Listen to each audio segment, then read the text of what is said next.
मुर्शिदाबाद हिंसा को लेकर जो नए तथ्य, नए खुलासे सामने आए हैं, शिवम, उस पर आप क्या कहना चाहेंगे? सीधे तौर पर बांग्लादेश और तुर्की का ये कनेक्शन क्या कहानी कह रहा है? टीएमसी के लोग ये भी आरोप लगा रहे हैं कि भाई बीजेपी के नेता भड़काऊ बयान देते हैं, माहौल खराब करने की कोशिश करते हैं।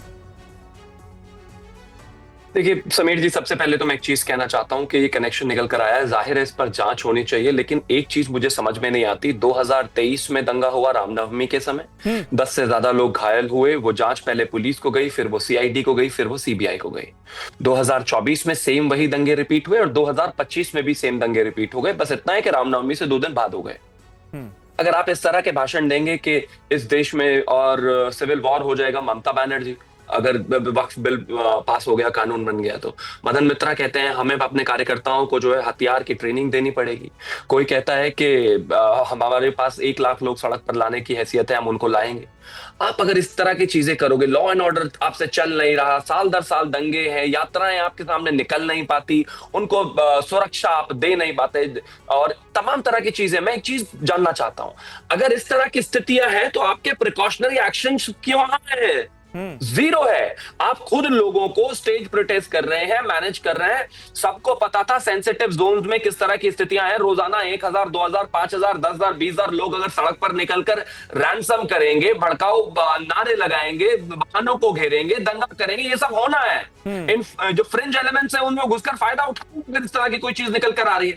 राज्य सरकार की स्टेट मशीनरी कहां है? आप मुझे एक चीज बताइए। मैं तो सिर्फ एक चीज कहना चाहता हूं, मैं अभी कुछ 2-3 चीजें देख नहीं, वो तो कह रहे हैं ना, बादल देवनाथ ये कह रहे हैं कि हम लोग तो पहले से कह रहे थे कि ये बाहरी लोगों का हाथ है, इसमें पश्चिम बंगाल के लोग शामिल नहीं हैं, और अब वो प्रूव हो रहा है, जांच एजेंसियां जब जांच कर रही हैं तो वो ये कह रहे हैं। नहीं तो ममता बनर्जी क्या कर रही है, राज्य सरकार क्या कर रही है? आप मुझे एक चीज बताइए, आज हुआ है क्या? 2023 में हुआ, 2024 में हुआ, 2025 में हो गया, 2022 में हुआ, 2021 में।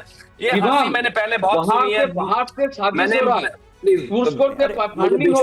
मेरा रिक्वेस्ट है आपसे, एक बात प्लीज आप इनको रोक दीजिए। बादल साहब बीच में नहीं बोलते ना डिबेट में। मैंने जब आप मैं कह रहा हूं, बादल जी ऐसा नहीं कीजिए, ऐसा ना कीजिए, जल्दी से शिवम अपनी बात पूरी कीजिए। और भी मैं एक चीज कहना चाहता हूं, 2017 से लेकर कोई ऐसा साल नहीं है जहां पर हिंदू त्योहारों पर और तमाम जगहों पर दंगा नहीं हुआ। हमेशा बाहर वालों को आप जिम्मेदार ठहराइए, जांच कीजिए, सब कुछ कीजिए, लेकिन आपका जो लॉ एंड ऑर्डर है उसमें क्या करेंगे आप? बस इतना समझ दीजिए मुझे। 2023 का जो जग उसकी जांच 2024 का जो दंगा उसकी जांच है। हम तो कहते हैं किसी भी संभावना से इनकार नहीं किया जा सकता, लेकिन आपके लोग क्या कर रहे हैं? ये जब चीफ मिनिस्टर ही कहेंगे खड़े होकर के सिविल वॉर हो जाएगा और लोगों को अलाउ किया जाएगा, गाड़ियों को रुककर में आग लगा दी जाएगी, बसों में आग लगाई जाएगी, घर में आग लगाई जाएगी, लोगों को मार दिया जाएगा। नहीं, लेकिन शिवम आप इसे रामनवमी से क्यों जोड़ रहे हैं? मतलब 2025 में पश्चिम बंगाल के अंदर रामनवमी तो बड़े धूमधाम से मनाई गई, कहीं कोई दिक्कत नहीं हुई, बाकायदा पश्चिम बंगाल के राज्यपाल ने इसकी तारीफ की, लेकिन वक्फ बोर्ड, वक्फ कानून के विरोध में जो प्रोटेस्ट हुए उस दौरान इतनी हिंसा हो गई कि मुर्शिदाबाद की चर्चा पूरे देश में हो रही है।